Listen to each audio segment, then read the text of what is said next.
What has it been like raising baby parrots? Hey guys, I'm Kaylin, the author of the Parrot Bliss Bond and 30 Perfect Apartment Parrots. Check that out on Amazon if you are thinking about getting a parrot and you're trying to decide on a species. That book I wrote has more than 30 species and it has them categorized in all sorts of ways. And some of the categories are so that some are perfect as far as being really low sound, low size, and then I have other categories where you get a little bigger bird, but they still work in apartments, or if you want a little more sound, that kind of thing. So over 30 species. It's awesome. Now, what has it been like raising babies this year? Because if you are familiar with my channel, then you know that I have over 22 species of parrots. I love my parrots. My parrots are my bliss. And my mission is to help you have a more blissful bond with your parrot. Hopefully understanding them, their needs, why they do this upside down thing better, so that you can bond, because I think that a bond with your parrot is amazing. And the only bonds that are better are going to be in your personal romantic relationships, your family, your kids, that kind of thing. So I think this is an awesome friendship. So for that reason, I actually got some babies from my avian vet. My avian vet breeds, and she is actually, she's been in aviculture for like 40 years, and she's actually so good at what she does that when I go to the vet right now, she's not there because she has gone to India.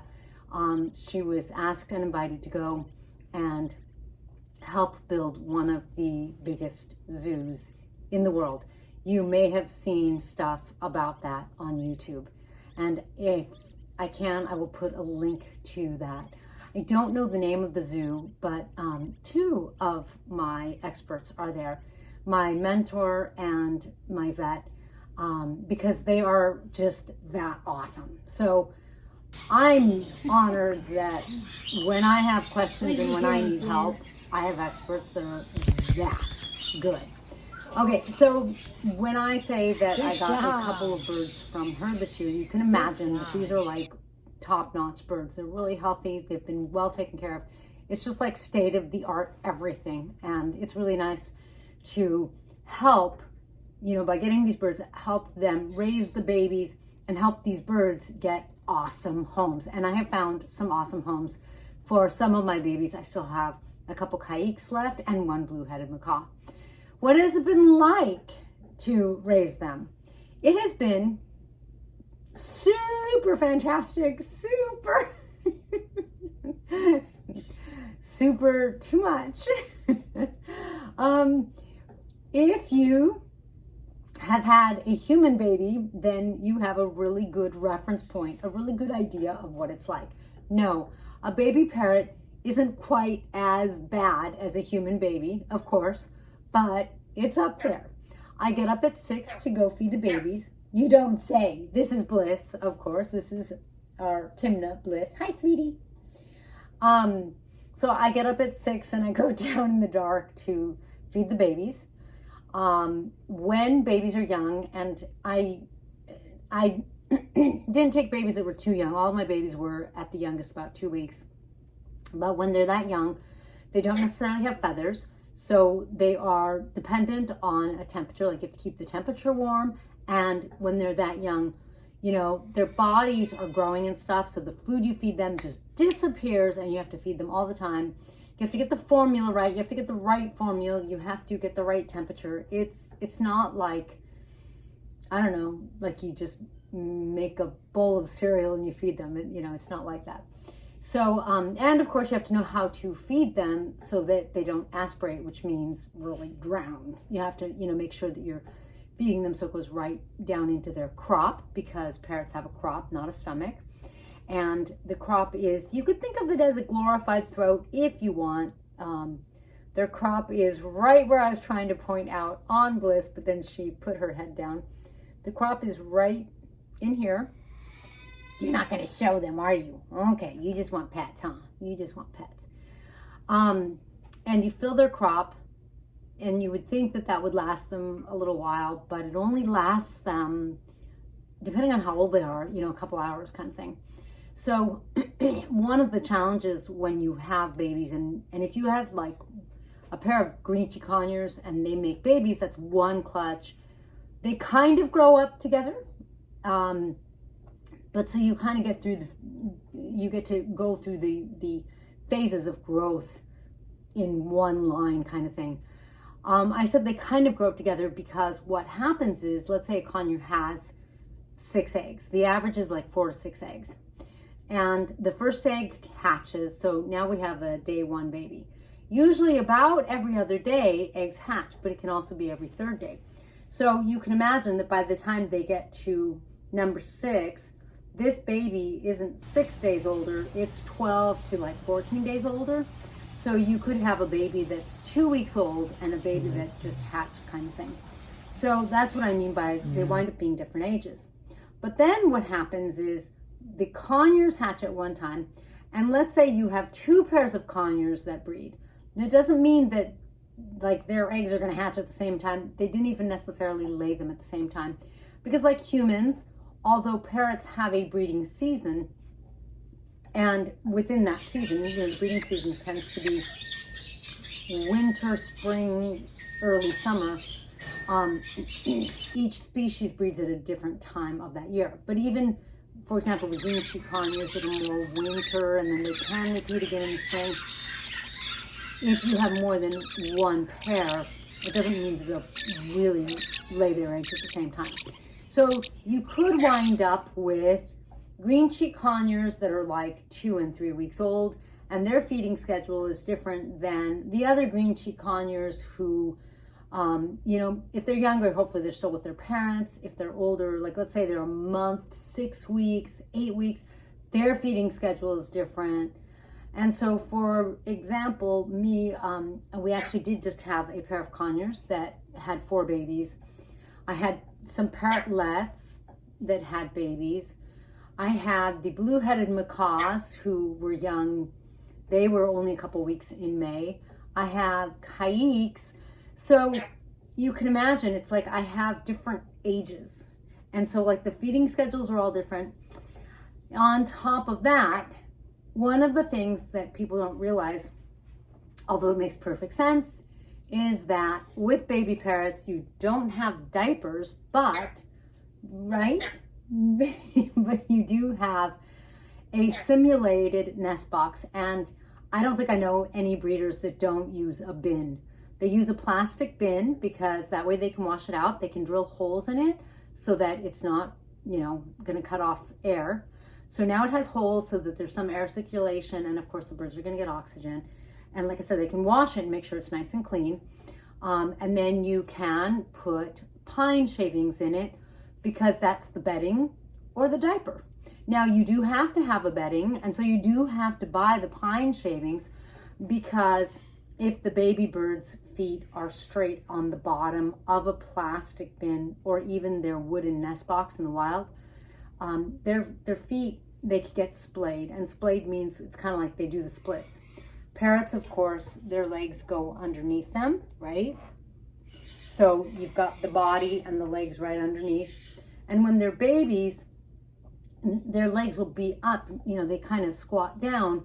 But if their surface is perfectly flat, what'll happen is their legs kind of go flat, but their bellies are under them, or it's really their bottom, and so their legs can go to the sides. So then, on top of their legs possibly getting splayed, when they go to the bathroom, they're going to be sitting in it because now there's nothing to absorb it. Those pine shavings, they're amazing. They just make their droppings disappear. But you do have to, disappear temporarily, because you do have to, of course, keep their space clean. That plastic bin, their temporary nest box kind of thing. So that means that you're feeding the babies, you're making sure that the syringe is nice and clean, you're making sure everything has to be clean. And then you also have to change their nest box.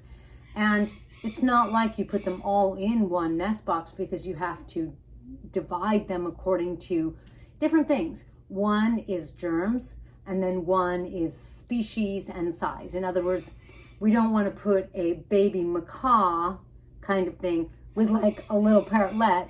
The baby macaw might move its wing and the parrotlet might go flying, or, you know, that kind of thing. Like you obviously can't mix that. The other thing is that coming from different nest boxes, they will have different biospheres, I suppose. In other words, every family is going to have its own set of bacteria. So that means that when you bring different babies together, they're coming with different bacteria. And so we have to be careful, because if they've come from their parents, then hopefully they have at least some immune system in place, like when they're 2 weeks old, versus if they're incubated, they didn't come from their parents and they weren't given an immune system. So now that's even more tricky. But let's say they come from their parents, you still, you know, now let's say you have conures and conures, those green sheet conures and those green sheet conures. You might be able to put them together, but like if they came from 2 different places or something, like in a pet shop, sometimes they'll put them together, sometimes they won't, because they have different sets of germs. And it doesn't mean that one set's sick, although that could be. But what it just means is that my bacteria is actually different than my husband's, which is different than my daughter's, but our bacteria is sort of still under one umbrella, and it's different than the neighbor's or someone else's. So, you know, you have to like watch all of these things. So taking care of the babies is, on the one hand, a piece of cake, because, you know, you're just feeding them. They're babies, they sleep and eat. And on the other hand, there's so much to do. You know, getting good peanut butter for the nut eaters, the macaws. They got extra peanut butter because they need that fat. You know, there's just so many things to keep track of and so many things to do to make sure that they're nice and healthy, plus taking care of the rest of the flock. So it has been a very busy baby season for me. It has been wonderful. I loved getting to know the blue-headed macaws.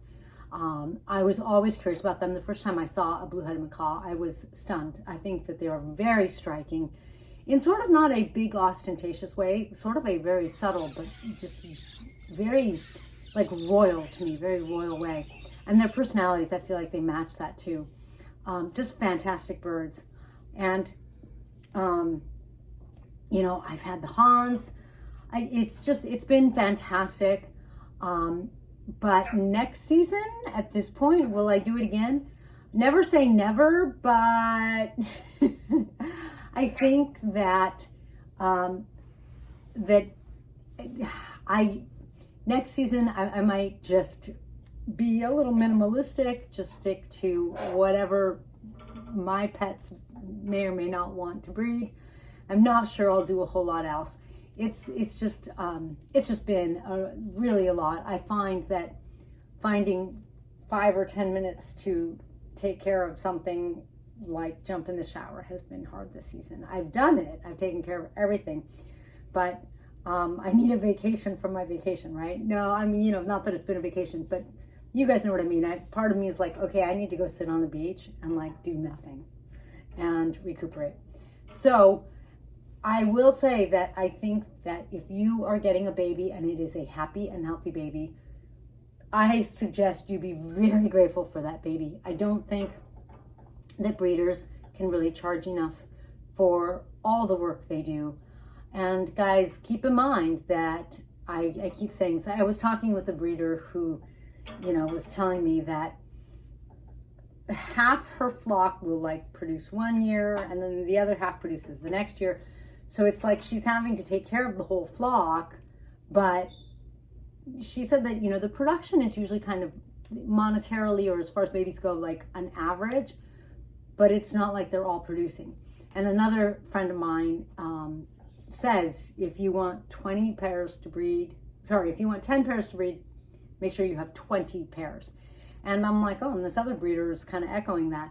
So keep in mind that it is a lot of work. Someone has gone through a lot of trouble to really provide good husbandry skills, good clean everything for your baby to, number one, be alive, number two, be healthy. And so if you have a happy, healthy baby, be grateful. I'm a little too close to the experience, and so I can really tell you that somebody worked very hard. And mind you, guys, I always talk about the fact that it doesn't matter where you go, a breeder, a rescue, a pet store, someone rehoming, like anywhere you go, a show, a bird show, anywhere you go, there are people with really good parrot keeping skills, and there are people with poor ones. And so if your parrot looks good and healthy, and if you get a baby, take it to the vet, make sure everything's good. It's worth the money, because otherwise, some people go through quite a bit of heartache and regret. But, if you have a good, happy, healthy parrot, really, someone isn't getting paid enough. Like, they really helped create or co-create a miracle that you got. And it's a real gift. All right, guys, so that's a pretty good explanation. I mean, like, when I look at the babies and I'm feeding them, they're like little miracles. They're phenomenal. But then I'm exhausted because I'm feeding them every 2 to 3 hours. So I can only go so far. I'll run to the grocery store and get fresh veggies to try to help wean them. And then I'll run and get more food, but I can only be gone for 2 or 3 hours, because then I have to come back and feed them again. And this goes on till about 8 o'clock at night. So that's my scheduling. I sort of do like 6 or 8 at night to 6 in the morning, and then all day long. So it's quite a bit. So make sure that you thank whoever you get a parrot from. Thanks for joining me in this blissful video, guys. If you are interested in one of the parrots I have available, please visit parrotbliss.com/available-parrots. Check out my books and my coloring books on Amazon under KB Raphael. And then we will catch you in the next blissful video. Please be sure to give Bliss and I one of these. See you next time.